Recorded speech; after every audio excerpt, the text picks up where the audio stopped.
चतुर्थ पाठ सुभाषितानी का हिंदी अनुवाद समझेंगे। आप लोग देखिए। तपोबल तपसानाम ब्रह्म ब्रह्म विदाबलम हिंसाबलम साधुनाम क्षमा गुणवताम बलम। तपस्वियों का बल तप है, ब्रह्म ज्ञानियों का बल ब्रह्म है, दुष्ट व्यक्तियों का बल हिंसा है और ज्ञानी व्यक्ति का बल क्षमा है। ऐसा इसमें कहा गया है। आगे देखेंगे। उद्योगे नास्ति दारिद्र्य जप्तो नास्ति पातकम मौने च कलहो नास्ति नास्ति जागृते भयम। उद्योग से मेहनत से दरिद्रता नष्ट होती है, जाप करने से पाप नष्ट होता है, मौन रहने से झगड़ा नष्ट होता है और जागते रहने से भय नष्ट होता है। ऐसा इसमें कहा गया है। विद्या विवादाय धन मादाय शक्ति परेशा पर पीडनाय खलस्य साधो विपरीतेतद ज्ञानाय दानाय च रक्षणाय। विद्या दुष्ट व्यक्तियों की विद्या विवाद के लिए, धन घमंड के लिए, शक्ति दूसरों को पीड़ा पर पीडनाय यानी पीड़ा पहुंचाने के लिए होती है। उसके विपरीत साधु व्यक्ति का जो विद्या है वह ज्ञान के लिए, धन दान के लिए और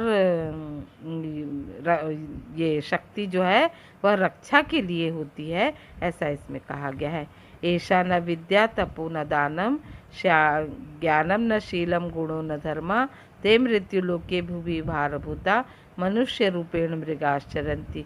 जिसके पास विद्या नहीं है, तप नहीं है, दान नहीं है, ज्ञान नहीं है, शील नहीं है, गुण नहीं है, धर्म नहीं है, ऐसा व्यक्ति मृत्यु लोक में बोझ के समान है। मनुष्य रूपेण मृगाश्चरंती, मनुष्य के रूप में पशु के रूप में विचरण करता रहता है। ऐसा इसमें कहा गया है। सुखार्थिनो कुतो विद्या सुखार्थिनो कुतो विद्या नास्ति विद्यार्थी न सुखम सुखार्थी व त्यजेद विद्या विद्यार्थी व त्यजेद सुखम। सुख चाहने वाले को विद्या नहीं, विद्यार्थी व्यक्ति को सुख नहीं, सुखार्थी को सुख चाहने वाले को विद्या का त्याग कर देना चाहिए और विद्यार्थी को सुख का त्याग कर देना चाहिए। ऐसा इसमें कहा गया है। छिन्नो अपि रोहति तरु छिन्नो अपि चीयते पुनश्चंद्र इति भ्रमिशंत संत संतप्यते न लोकेशु।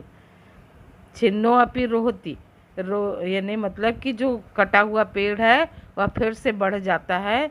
छिन्नो अपि चीयते पुनश्चंद्र, छोटा हुआ चंद्रमा फिर से बड़ा हो जाता है। इसलिए इति विमर्शनता, यह सोचकर जो सज्जन व्यक्ति है, साधु व्यक्ति है, वह चिंतित नहीं होते, दुख नहीं करते। ऐसा कहा गया है।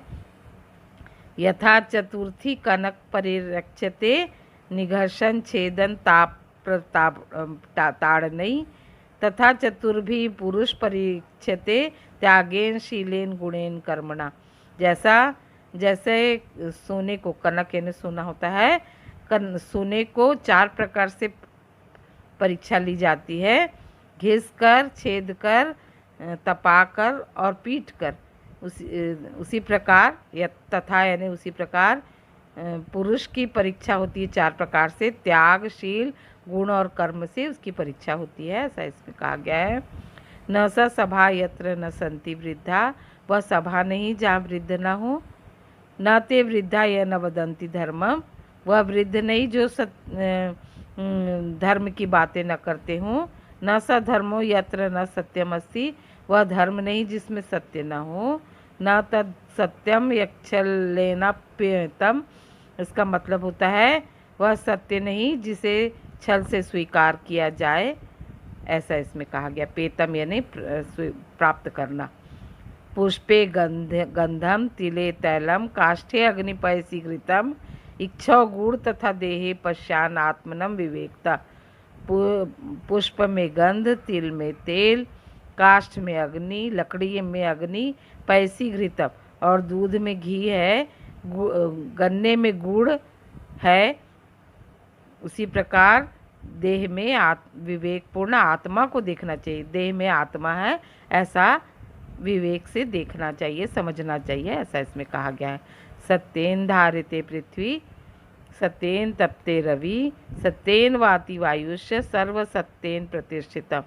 सत्य से धारण करती है पृथ्वी, सत्य से प्रकाशित होता है सूर्य, सत्य से ही वायु बहती है, सभी चीज़ सत्य से ही प्रतिष्ठित होता है, ऐसा इसमें कहा गया है। आशा है आप लोग को समझ में आया होगा। धन्यवाद। आप लोग सुनिए, समझिए और लिख के दिखाइए।